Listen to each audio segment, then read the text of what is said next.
La femme dont je vais vous parler aujourd'hui a reçu plus de 600 visions envoyées par Dieu, qui lui a donné le privilège inouï de voir la vie de Jésus avec une précision telle que jamais aucune autre personne ne l'avait eue avant elle.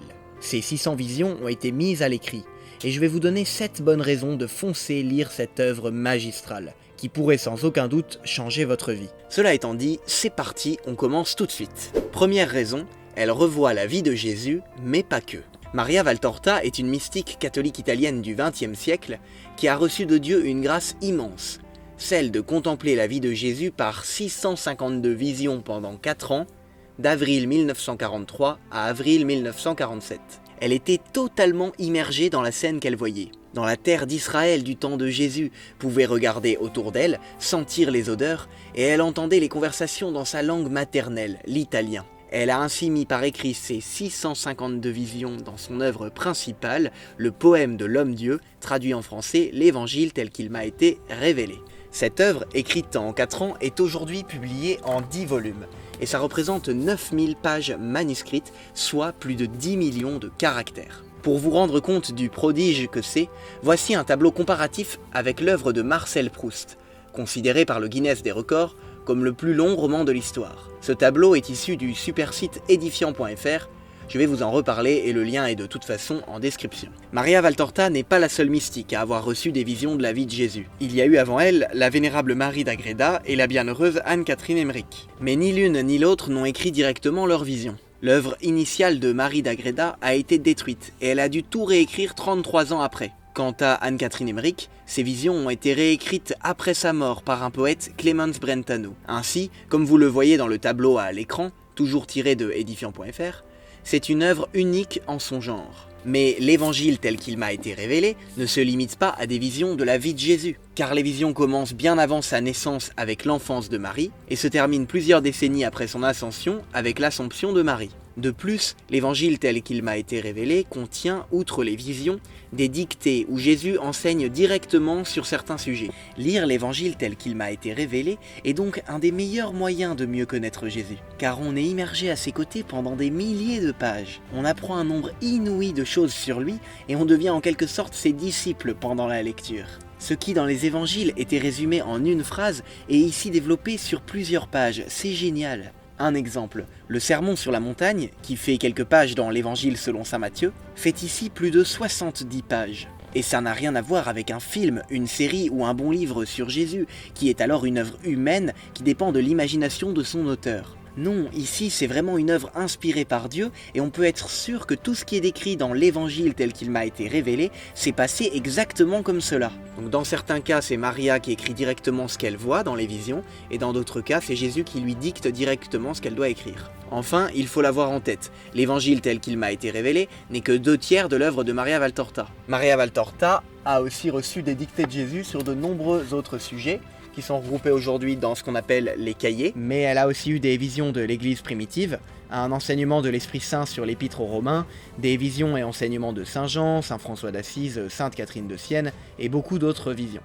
Merci encore à édifiant.fr pour ce beau tableau. En bref, l'œuvre de Maria Valtorta est unique et réellement inspirée directement par Dieu. Certes, tout est dans la Bible, mais implicitement. Et l'œuvre de Maria Valtorta explicite magnifiquement et comme nul autre livre les évangiles. Deuxième raison, c'est l'une des plus grandes portes de conversion de notre temps. En effet, l'œuvre de Maria Valtorta porte des fruits spirituels inouïs, comme jamais aucun autre livre auparavant. Jésus l'avait dit à Maria Valtorta, il donne ce cadeau à notre temps pour 7 raisons, et notamment pour réveiller chez les prêtres et les laïcs un vif amour pour l'évangile. Et en effet, nous constatons chez l'immense majorité des lecteurs de l'œuvre de Maria Valtorta 3 choses. Une conversion intérieure forte, une vie sacramentelle plus développée et un plus grand engagement dans l'Église. Et loin de délaisser les évangiles et la Bible, les lecteurs de Maria Valtorta, qui deviennent bien souvent enflammés de l'amour de Dieu, en volume horaire, lisent bien davantage la Bible qu'ils ne le faisaient avant. On peut trouver de très nombreux témoignages radicaux sur les bienfaits qu'a apporté la lecture de l'œuvre de Maria Valtorta sur internet. Je vais vous en mettre un en description d'un prêtre, le frère Benjamin. Vraiment, notre société pervertie qui a rejeté Dieu pourrait revenir à la foi si elle lisait cette œuvre magistrale. Combien d'athées, musulmans, protestants sont arrivés à la foi catholique, combien de croyants tièdes sont redevenus fervents, tout cela après avoir lu l'œuvre de Maria Valtorta. Oui, vraiment, cette œuvre magistrale est comme un éléphant en plein milieu d'une pièce et tout le monde passe à côté sans le voir. C'est si peu connu, très peu de personnes en parlent, même chez les prêtres, alors que ça pourrait tant nous apporter. Honnêtement, ça me déprime. Qu'attendons-nous pour lire, vraiment? Troisième raison, il y a eu des confirmations factuelles par milliers. Eh bien oui, Maria Valtorta décrit ce qu'elle voit dans ses visions, et comme Jésus lui demande, elle note énormément de détails. L'évangile tel qu'il m'a été révélé comporte ainsi une foule de précisions d'ordre historique, biologique, géologique, topographique, astronomique, que Maria Valtorta ne pouvait pas connaître, car elle n'est jamais sortie d'Italie et n'avait évidemment pas internet. Les chercheurs qui étudièrent toutes les précisions que Maria Valtorta donne confirmèrent l'exactitude d'environ 20 000 détails que Maria Valtorta ne pouvait pas connaître. Ce miracle est unique, tant dans l'histoire des lettres que des religions. Cette troisième raison est tellement passionnante et une preuve incontestable de l'authenticité de ses écrits que c'est surtout ces miracles impressionnants dans l'œuvre de Maria Valtorta que portera la prochaine vidéo de mercredi. Mais pour vous mettre l'eau à la bouche et ne vous donner que 2 exemples, eh bien par exemple, l'œuvre de Maria Valtorta nomme, décrit et localise avec exactitude plus de 500 lieux géographiques d'Israël que Maria ne pouvait pas connaître, dont une centaine ont même été retrouvés après la mort de Maria Valtorta en 1961 par des fouilles archéologiques. Ainsi, par exemple, elle voit dans une vision 4 tours et un mur d'enceinte dans la ville de Yézréel. Yézréel est une ville connue depuis l'Ancien Testament, mais l'Ancien Testament, dans le 2e livre des rois, ne mentionne qu'une tour. Des fouilles archéologiques eurent lieu entre 2010 et 2012 et ont prouvé l'existence des 4 tours et du mur d'enceinte vus par Maria Valtorta en 1945, 40 ans avant leur découverte. Ou encore, on pourrait donner comme exemple le fait que Maria Valtorta décrit 873 scènes de nuit, avec souvent la position et l'emplacement de la lune dans le ciel. Et le miracle se répète. Lorsque l'on superpose d'un côté le calendrier journalier de la vie de Jésus, que l'on peut là aussi connaître grâce aux visions de Maria Valtorta, et d'un autre côté le calendrier des phases lunaires repérées au fil de l'œuvre, la lune est toujours au bon endroit, dans le bon quartier et se lève au bon moment. L'astronomie aujourd'hui nous permet de connaître évidemment la position exacte de la Lune chaque nuit il y a 2000 ans. Mais dans les années 40 et depuis sa chambre, Maria Valtorta n'aurait bien sûr pas pu savoir cela sans une révélation divine. Des exemples comme cela, il y en a vraiment des milliers et on va en voir davantage dans la vidéo de mercredi prochain. Quatrième raison, son œuvre était sur la table de chevet des saints et des papes. Cela est un fait complètement attesté, contrairement à ce qu'en disent certains de ses détracteurs mal informés. Nous avons les facsimilés de témoins proches et sérieux attestant rigoureusement que Saint Padre Pio aimait cette œuvre, Sainte Mère Teresa recommandait la lecture de l'œuvre, Saint Paul VI, alors qu'il était archevêque de Milan, l'a lu au moins en partie et avait demandé à ce qu'elle soit envoyée au grand séminaire de Milan. Le pape Pie XII a même dit le 26 février 1948 publier l'œuvre telle qu'elle. Il n'y a pas lieu de donner une opinion quant à son origine, qu'elle soit extraordinaire ou non. Ceux qui liront comprendront. Le père Gabriele Maria Allegra, bibliste, dira de l'œuvre, 1 an après sa mise à l'index, qu'elle n'est pas un roman, mais un trésor inestimable de la littérature universelle. Il était complètement conquis par cette œuvre et a beaucoup écrit et réfléchi dessus. Il sera béatifié en 2012 par le pape Benoît XVI.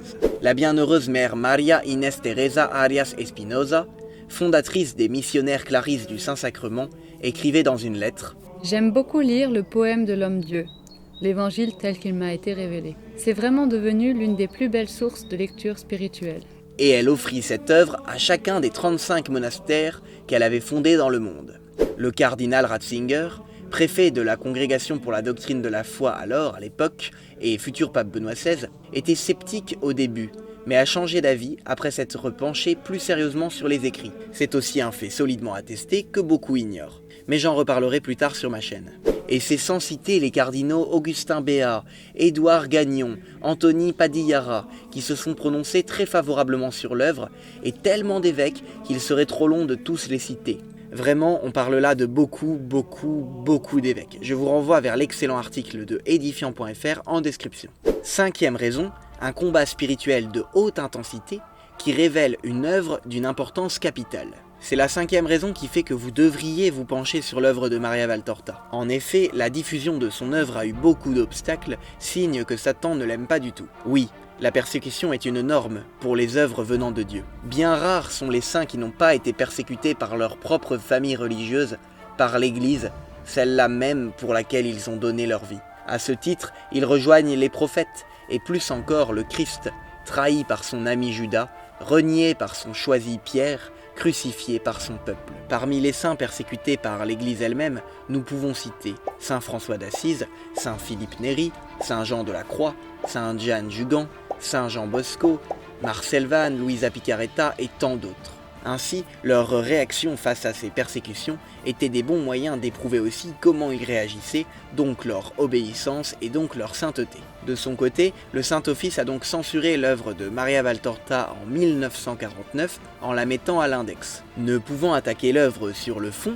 vierge d'erreurs dogmatiques, théologiques ou morales, ils concentrèrent leurs reproches sur la forme, trouvant Jésus et la Vierge Marie tantôt trop prolixes, tantôt trop poétiques, ce qui aurait, selon eux, suffi à prouver que l'œuvre était une invention fictive et que son auteur était une fausse mystique. Retrouvez les motifs de la mise à l'index à l'écran, on voit bien que ça ne s'appuie vraiment sur pas grand-chose. Ce sont seulement 3 cardinaux qui furent à l'origine de cela, à la même époque où Saint Padre Pio et Sainte Faustine furent également condamnés par le Saint-Office. Mais cette mise à l'index, si elle ne s'appuie sur pas grand-chose, comme c'est le cas ici, peut être bien le signe d'un grand combat spirituel, comme le dira le père Gabriel Roccini, un des plus grands mariologues du XXe siècle et grand défenseur de l'œuvre de Maria Valtorta. Plus encore que le fait d'avoir pu écrire tant de milliers de pages dans de telles conditions physiques, sans culture théologique ni aide de livre, le signe le plus probant que l'œuvre est surnaturelle est l'acharnement vraiment diabolique que les hommes et les démons ont mis pour empêcher son impression. Enfin, si certains se disent « Oui, mais quand même, son œuvre a été mise à l'index, c'est condamné, ça y est, l'Église a tranché », sachez que pour ce qui est du jugement définitif de l'Église sur les œuvres de Maria Valtorta, celui-ci n'a pas encore été rendu et une enquête est actuellement en cours. Et oui, c'est encore une chose qu'ignorent les détracteurs de Maria Valtorta, qui s'en tiennent bien souvent à la lecture de sa page Wikipédia, qui est très mal faite par ailleurs. Mais de toute façon, nous allons reparler de tout cela et approfondirons ensemble toutes les objections qui sont couramment faites à l'œuvre de Maria Valtorta dans la 3e vidéo de samedi prochain. Vous verrez qu'elles ne tiennent vraiment sur rien, mais nous en reparlerons. 6e raison, son amour et sa fidélité à l'Église. Car oui, une fois l'œuvre de Maria Valtorta ayant été condamnée de son vivant, cela a permis de voir comment Maria a réagi. Tout d'abord, il faut dire que toute la vie de Maria a été exemplaire. Dès ses 27 ans, le 1er janvier 1924, elle avait fait vœu de célibat et acte d'offrande à l'amour miséricordieux, à la suite de sa grande sœur Thérèse de l'Enfant Jésus, dont elle avait beaucoup apprécié les écrits. C'est le 1er juillet 1931 qu'elle s'offre même comme âme victime en réparation pour les pécheurs en union au sacrifice du Christ. Elle sera complètement alitée à partir du 1er avril 1934 à 37 ans, semi-paralysée et dans des continuelles douleurs inouïes. Mais alors, comment a-t-elle réagi quand le Saint-Office condamna son œuvre de son vivant? Eh bien, elle est restée fidèle aux 2 demandes que Jésus lui avait faites avant de publier son œuvre, à savoir premièrement que l'œuvre reçoive l'approbation de l'Église, et deuxièmement que son nom, Maria Valtorta, ne soit pas publié de son vivant. Et ce qui est fou, c'est que lorsqu'un prêtre commença à diffuser l'œuvre en donnant l'identité de sa rédactrice, Maria Valtorta, c'est celle-ci elle-même qui alla contacter un avocat pour empêcher les pères servites de diffuser son œuvre, ce qui aurait été en désobéissance à l'Église et à la demande de Jésus. C'est quand même un comble d'humilité et d'obéissance. Enfin, la sépulture de Maria Valtorta a été déplacée à la basilique de la Santissima Annunziata à Florence en 1973. C'est une sorte de reconnaissance posthume. Depuis quand enterrerait-on les fausses mystiques dans une basilique? Sérieusement. 7e raison, un livre qui peut changer votre vie. Notre temps sur Terre est limité, et puisqu'il existe des millions de livres, nous ne pouvons pas tout lire. Nous devons donc choisir en priorité les livres qui vont le plus édifier notre foi et nous rapprocher de Dieu. S'il existe de nombreux livres religieux pour édifier sa foi, il y en a évidemment qui sont meilleurs que d'autres. C'est le cas évidemment de l'œuvre de Maria Valtorta. Elle est en capacité de complètement changer votre vie, contrairement à de très nombreux livres. Et puis, vous n'avez rien à perdre, mais tout à gagner. Lorsqu'une personne vous dit qu'elle a, en ce moment, un magnifique coucher de soleil à admirer, et qu'une autre vous assure qu'il n'y a rien de spécial, sans même être allé voir, le mieux que vous ayez à faire est sans doute d'aller vous en rendre compte par vous-même, vous en conviendrez. C'est évidemment pareil pour l'œuvre de Maria Valtorta. Des milliers de personnes témoignent de la grandeur et de la beauté de l'œuvre et des changements qu'elle a opérés dans leur vie. D'autres, sans même l'avoir lu, la critiquent. Qu'allez-vous faire maintenant? Venez et voyez. Vérifiez par vous-même. Alors maintenant, foncez lire cette œuvre. Cela va vraiment changer votre vie et ce sont les meilleurs livres que vous pourriez lire.